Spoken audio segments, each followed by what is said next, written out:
Siman tête, c'est le Chotzitzit, mais une petite récapitulation pour hier. J'ai vérifié pour les poskim sfaradim. Kaf HaChaim aussi dit que si le talit est tombé, bien que le Shulchan Aruch a dit qu'il faut refaire la bracha, le Kaf HaChaim dit que le minhag il est de ne pas refaire la bracha. Apparemment, d'après le Kaf HaChaim, c'est n'importe quel moment. On avait dit que selon certains poskim, j'avais vu que si c'est au milieu de la tefila, on ne refait pas la bracha. Parce que quand j'avais mis au début, j'ai fait la bracha, j'avais l'intention, c'est dans ma tête, que je ne vais pas rester dans la tefila sans talit. Mais après la tefila, peut-être qu'il faut refaire. Dans le Kaf HaChaim, il craint les avis qui disent que quand le talit tombe, il ne faut jamais refaire la bracha. Donc, d'après, en tout cas concrètement parlant, puisque ça fait brachot laquelle, si le talit tombe, on ne refait pas la bracha. Quelqu'un qui a le talit tout le temps, alors le Shulchan Aruch il dit qu'il faut refaire la bracha arrivé le matin, mais le Kaf HaChaim il dit que non, il faut refaire la bracha seulement une fois qu'on a enlevé son talit. Mais c'est comme ça que je vois encore Rav Hades Kotali fait, qui est 24 heures sur 24 avec son talit. Arrivé le matin avant la tefila, il enlève le talit, et là il refait la bracha. Il faut l'enlever. Bien que dans le Shulchan Aruch, c'est pas nécessaire de l'enlever, mais savoir, alors pour ceux, ça peut nous arriver des fois, hein, on n'a pas le talit Kedol. Je ferai la bracha sur le talit Katan, qu'est-ce qu'il faudra faire? Alors celui qui dort avec le talit, quelqu'un qui ne dort pas avec son talit, alors le matin, il va faire la bracha sur le talit Katan. Mais même celui qui va dormir avec son talit Katan, il faudra qu'il enlève un moment. Si se lave, donc ça se fait, il enlève un camping, ça peut arriver des fois, ouais. C'est comme ça, les jeunes ils font comment, je sais pas comment dire en français, un trac, non? Tu dors avec ton talit, il faut savoir pour faire la bracha le matin, tu l'enlèves et tu le remets, tu fais la bracha. Non, si on n'a pas dormi, si on est resté éveillé toute La la même nuit, chose, peu importe. Ouais. Toujours le matin. C'est pas le fait de provoquer une bracha. Non, parce que, très bien, réponse elle est, parce que quand même, comme c'est en général, on verra que les jours, c'est des unités de 24 heures. C'est un nouveau jour, il faut refaire la bracha, à nouveau la mitzvah. Ouais. C'est une nouvelle mitzvah, c'est-à-dire en vérité la mitzvah elle est continuelle. Mais quand même, on voit hein, que chaque jour il a les mitzvahs, par exemple, on voit toujours des mitzvot, c'est bien, l'étude de la Torah, c'est bien chaque jour d'étudier la Torah. Ouais. Chaque jour donner tzedaka, chaque jour faire du chesed. Parce que le jour, c'est une nouvelle unité de temps, donc on fait la bracha. Dans les siman tête, Eze begadim chayavim betzitzit ve'eze peturim betzitzit. Quels sont les habits qui sont chayavim et lesquels sont exemptés de tzitzit ou bovav seifim. Alors il dit en chayav betzitzit min haTorah et la beged pishtim oshel semer. Il y a une grande machloket tanaïm quand la Torah parle d'un beged. C'est quoi un habit? Est-ce que c'est seulement les habits qui sont en tsemer, c'est-à-dire en laine et en lin, ou bien même les autres tissus. Ouais. Donc, mais le Shulchan Aruch, lui, il tranche, comme la vie qui dit, que Minatora, c'est seulement en lin, Beged Pishtim, qui est en lin, au Beged, Oshel Tsemer Erechelim, les moutons, ou les béliers, il dit, ça veut dire. Ouais. Aval, Bigdesh Arminim, En Chayavim Betzitzit Ela Miderabanan. Mais les autres matériaux, ouais, c'est seulement Miderabanan. D'après le Rama, il dit, V'yesh omrim, de kulhu chayavim mideoraita. Le Rama, il tranche comme les Rishonim, qui tranchent comme les Tanaïm, qui pensent que min haTorah, beged, ça inclut tous les habits. Ve'achi ilcheta. Donc en fait, il y a une marloquette Sfaradim et Ashkenazim, que d'après les Ashkenazim, tous les habits, tous les matériaux, le coton par exemple, c'est mideoraita. D'après les Sfaradim, il faut savoir que c'est des Rabbanan. Et donc, si j'ai la possibilité, il faut mieux faire boire un habit en laine. Parce qu'il vaut mieux accomplir une mitzvah minatora qu'une mitzvah des rabbanan. On verra. Pour les Ashkenazim, c'est moins grave. Et mais même pour les Ashkenazim, les poskim disent que c'est vrai que le Rama a tranché que tout est minatora, mais les avis qui pensent que non ne sont pas annulés. Et donc même pour les Ashkenazim, Moshe Feinstein dit que de la même façon que Be'idna deritra, on va reprocher à la personne pourquoi elle n'a pas mis le talit, Be'idna deritra, quand il y a une épidémie, on va reprocher à la personne pourquoi tu n'as pas mis un talit en tsemer. Maintenant, très intéressant, il faut savoir que le Chazon Ish, il mettait un talit en coton.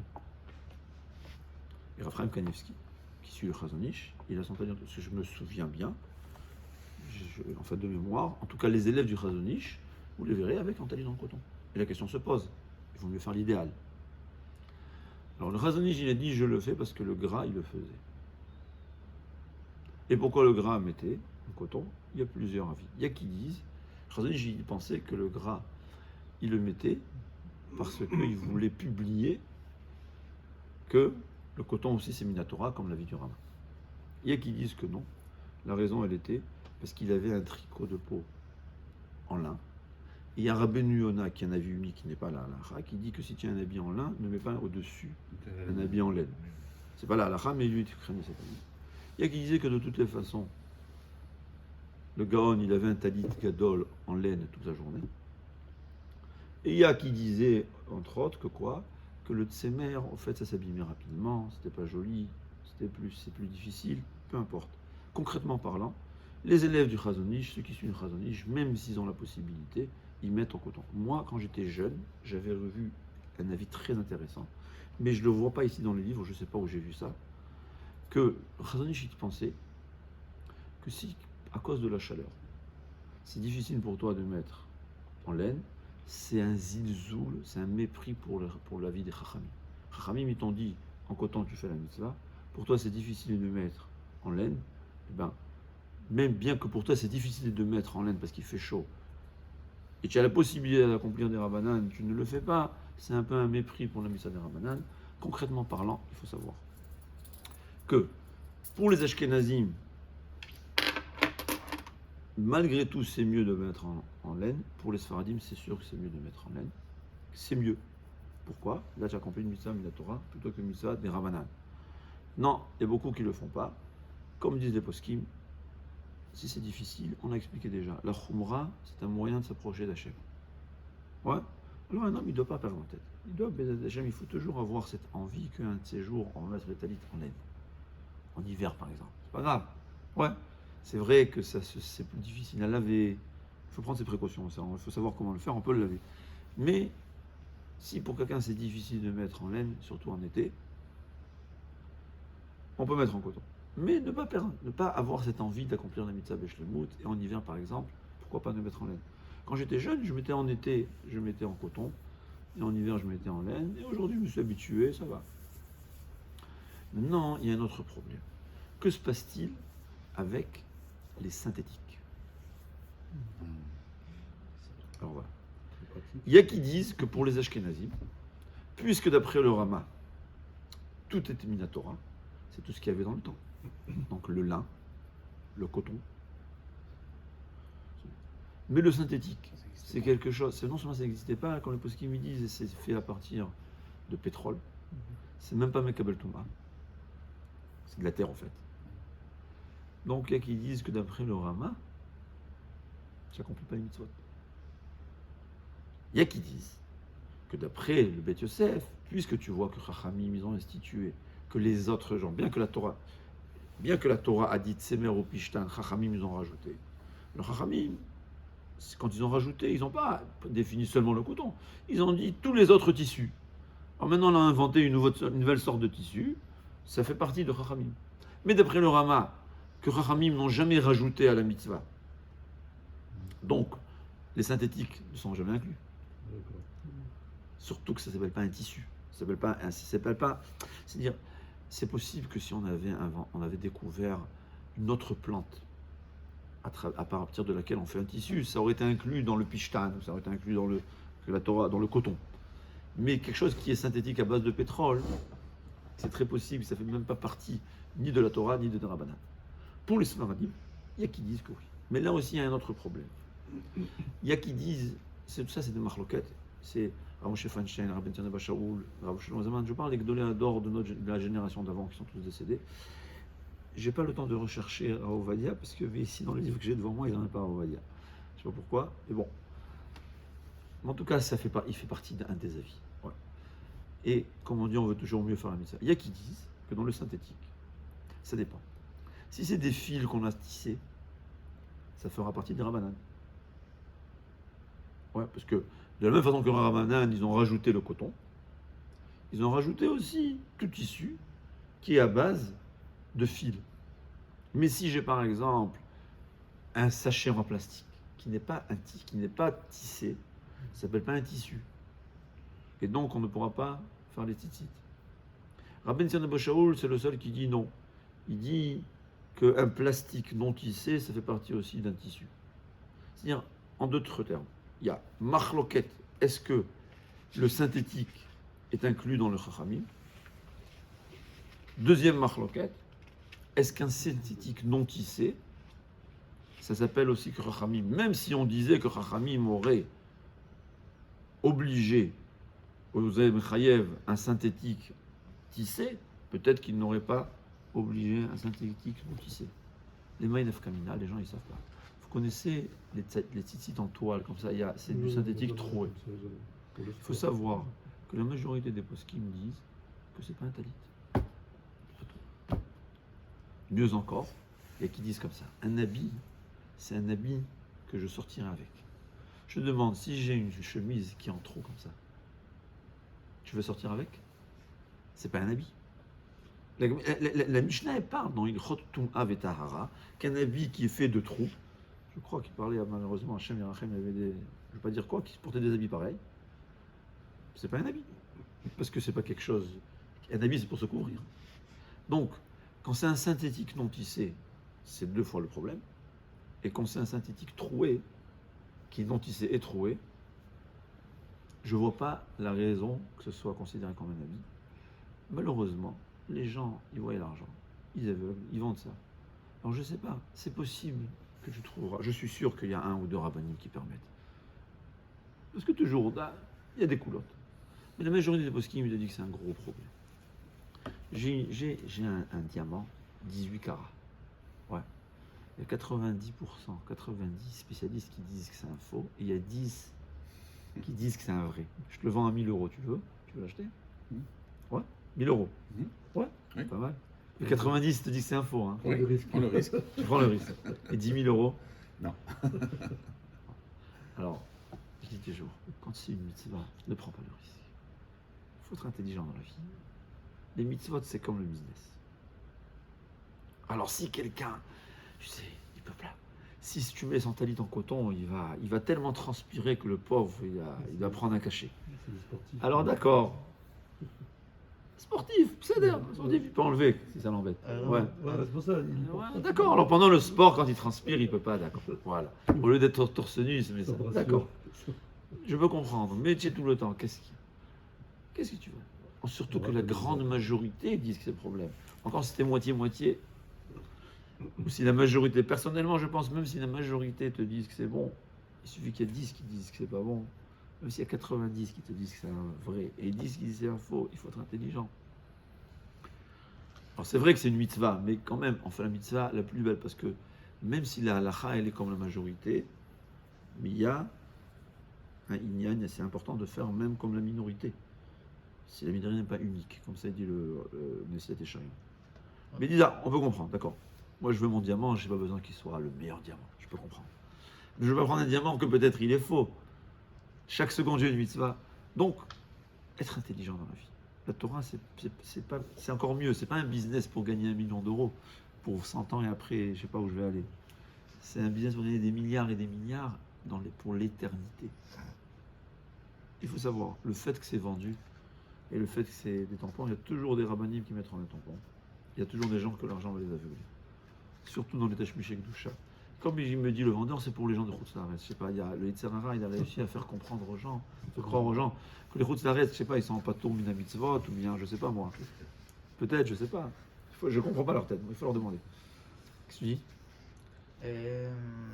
Si vous dites que le talit, ça doit être un habit qu'on porte, de un, mon talit, il y a une fente sur le côté, donc je le mettrai jamais dehors.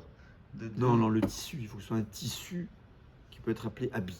Ah, J'avais fait un habit de ce tissu. Non.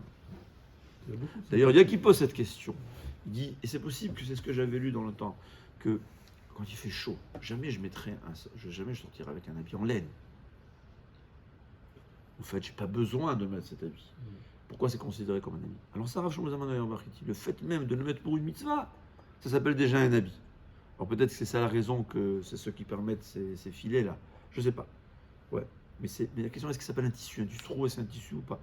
Je t'ai dit, tu peux trouver des gens qui te diront cachère. Des rabbanim, pas des gens, des rabbanim qui diront cachère. Mais c'est minorité de minorité. Ouais. Donc si des gens ont fait la mitzvah, Si on peut. Si elle ne peut pas, il me dit, moi, je Pour éviter ne peux le pas danger. supporter. S'il y a des gens, il y a moins. J'ai des gens pareils, c'est non. Mais si tu peux, quel est le problème? Il faut pas montrer. Il faut montrer. Celui qui peut, qui mette même la laine, parce que c'est des oraïtas. Ouais. Pour ne pas gagner la nuit. D'ailleurs, j'ai vu ça en Eretz. Ils appellent ça le talit de Bet Yosef. C'est quoi le talit de Bet Yosef? Qui font un talit en laine, talit gadol, que même la atara, la couronne, là, elle est en laine. Il est 100% en laine. Bon, ça, on verra hein, que plus qu'à 90%, c'est en laine. En plus, c'est même pas. Bon, on verra ça. C'est du khumra que. Nouvelle khumra. Hein. Je sais pas si c'est. C'est vrai que. Mais bon. Diamant aussi. Hein? Non, parce qu'ils disent, parce que si le dessus il n'est pas en laine, c'est comme si tu as 10% de l'habit qui n'est pas en laine. Alors là, la khal est concentrée d'après la majorité. Alors, c'est possible qu'il y a des poskim qui disent qu'il vaut mieux que ce soit la totalité. C'est possible. De plus, c'est rien qu'un ornement. Un ornement, ça fait pas partie de l'habit. Mais toujours, tu trouveras toujours. Il y a dans la Torah, il faut savoir une chose. Tu trouveras toujours un ou deux qui permettront tout, et tu trouveras toujours un ou deux qui interdiront tout. Mais on essaye d'aller dans l'artère principale. Si on peut, on est marqué. Parce que le poskim le jour, tous les kafachaim, tout le monde dit. Si tu peux, sois marqué. Même si la halacha, elle est comme celui qui permet. Mais il y a des cas encore mieux, comme des questions contemporaines. On ne peut pas dire que la halacha, elle est. C'est des marloquettes contemporaines. Tu peux pas. Qui est-ce qui peut nous trancher? Est-ce que le synthétique, c'est chayav ou pas? Qui peut trancher ça? J'ai des gdolés Israël, que chacun, il est d'une grandeur énorme. Chacun, il te dit son avis. Comment tu peux trancher? Il y a des gens qui s'imaginent qu'ils sont capables de trancher. Tant mieux. Je ne pense pas qu'on est capable de trancher. Alors, toujours c'est comme ça. Si tu peux, fais. Si tu peux pas, il faut prendre du Yetzirara. Ouais. Le Yetzirara, un homme, il vient faire le tzitzit. Le Yetzirara, il me tourne dans la tête, il prend un tzitzit que c'est seulement un rave qui permet et 90 interdits. Alors nous aussi, quand le Yetzirara, il vient nous diffuser une avera, alors on va faire une avera qui est atténuée. Il faut apprendre du Yetzirara, le truc. C'est comme ça. Ouais.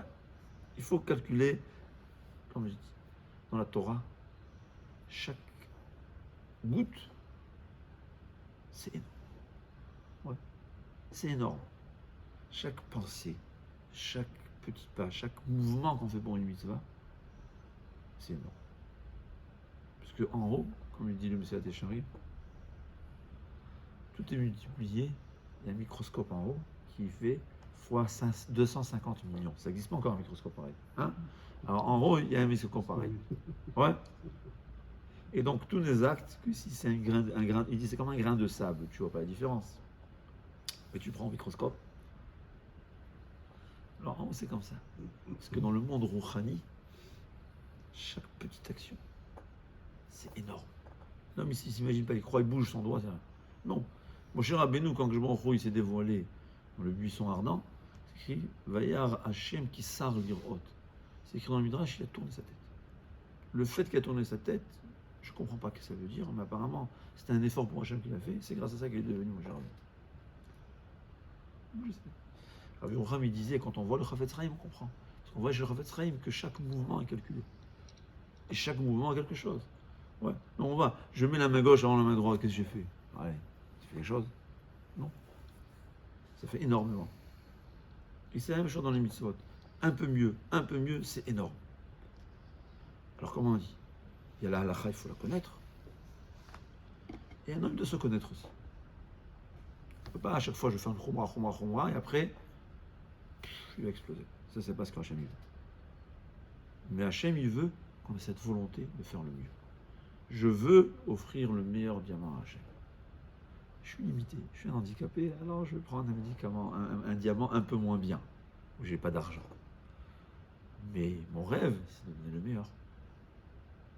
C'est comme ça quand j'ai fait notre travail. Saïf bet. Tzitzit shel pishtin o shel tzemer rechelim. Ah, je m'excuse, le Mishnah Mora, il dit intéressant. Il dit c'est quoi le nafkamina si c'est des rabanan ou des oraita? C'est important à savoir. Il dit nafkamina premièrement, comme il dit, c'est mieux d'accomplir la mitzvah Torah. Ouais. Deuxièmement, il dit c'est intéressant. Enfin, je parle comment le troisième, il dit si c'est un mélange, très intéressant. Il dit qu'est-ce qui se passe? Vous savez que les fils doivent être faits, les shem mitzvah tzitzit. C'est-à-dire, ils sont déjà pâtissés quand on fait le fil, filé. Filet, ouais. Ils sont filés, la personne qui le fait, elle le file. Donc, Alors, il y a qui font avec la machine, c'est-à-dire, il y a toutes sortes de machines, ça aussi, il y a la machine électrique, il y a la machine à la main, et il y a la machine, et il y a les mains. Ouais. Et au moment où ils tissent, où ils filent, on verra ça dans Hachem à quel stade, comment le faire. Ils disent les Shem mitzvah tzitzit. Sinon, le fil n'est pas caché. Ça, je ne veux pas acheter du fil en magasin. Il faut acheter des fils qu'on a, c'est pas seulement parce qu'ils sont spéciaux, ils sont kafou shmoné, c'est 8 fils. À part ça, ça a été filé les Shem mitzvah tzitzit. Maintenant, j'ai des fils qui ont été mélangés. Ouais, j'avais 2 fils qui n'ont pas été filés les Shem mitzvah tzitzit, qui se sont mélangés avec 3 fils qui ont été filés les Shem mitzvah tzitzit. Alors, si c'était Oraita pour un habit en laine, j'aurais pas le droit de les utiliser. Mais pour un habit en coton, j'aurais le droit de les utiliser. Ça y est. Ça peut être dans notre cas, quelqu'un, il a attaché la même chose quand j'attache les tzitzit, ce soit les Shem mitzvah tzitzit. Il y a un talit que j'ai oublié. J'ai oublié de faire les Shem mitzvah tzitzit. Et il s'est mélangé. Maintenant, j'ai 3. J'ai 4 talitotes. 1, j'ai oublié de dire les Shem mitzvah tzitzit. 3, je n'ai pas oublié. Quand j'ai attaché. Est-ce que je peux le porter, les 4 ou pas? Alors, si c'est des talits en laine, je vais devoir tout défaire et refaire. Pas facile. Hein? Mais si c'est en coton, Bedi Avad, il dit, puisque c'est des rabanan, on va dire que c'est Batel Berov. Ça fait que c'est bien. Ouais. On ne disait pas Batel Berov, bon, c'est une question, ça veut dire un fil. Il y a une autre question ici. Pourquoi on ne dit pas ici Batel? Pourquoi? Même Minatora, ça aurait dû être annulé dans la majorité. Dit le Orneg Yom Tov. Quelque chose qui est interdit, il est annulé dans sa majorité. Mais là, j'ai besoin de quelque chose de positif. Ouais. C'est-à-dire le fil qui a été filé les Shem mitzvah, ou bien j'ai attaché, c'est quelque chose de saint. Je ne peux pas dire que le non-saint, il est annulé au saint, et le non-saint devient saint. On ne dit pas ça. C'est pour ça. Si c'est des rabanan, ça fait que c'est les couleurs. De Raïta, c'est les khumra. C'est un cas rare, mais le troisième cas très intéressant, il dit, qu'est-ce qui se passe si je me retrouve avec un talit pasoul? Alors si c'est des rabanan, bimkom kvodat tzivur, ouais, je ne vais pas maintenant à la synagogue et l'enlever devant tout le monde. Alors si c'est en laine, ça saut, je vais l'enlever. Peut-être je vais aller aux toilettes, je ne sais pas. C'est-à-dire, il y a kavod, on verra, il y a un grand bisayon et un petit bisayon. Si c'est des rabanan, je ne suis pas obligé d'enlever tout de suite mon talit. Je peux rester entre-temps si j'ai une honte de l'enlever sur place le talit, puisque c'est seulement des rabanan. Bimkom se déshonorer, kvod, bimkom kvod habriot, on appelle ça. Chachamim, ils m'ont permis de transgresser un interdit des rabanan. C'est ça les 3 différences. Donc pour les Sfaradim, celui qui a son talit en coton, il a son titre qui s'est déchiré. S'il est gêné de l'enlever, ouais, eh ben, il peut le laisser. S'il est gêné. Si ça serait en laine, si c'est un grand gêne, il est dans le football, sinon il se retrouve torse nu, et torse nu pour lui, il est très gêné. Même si c'est en laine, il a le droit. Mais s'il n'est pas gêné d'être torse nu, alors si c'est un talit en coton, il peut le laisser. Si c'est un talit en laine, il devra l'enlever. Batzlacha. D'accord.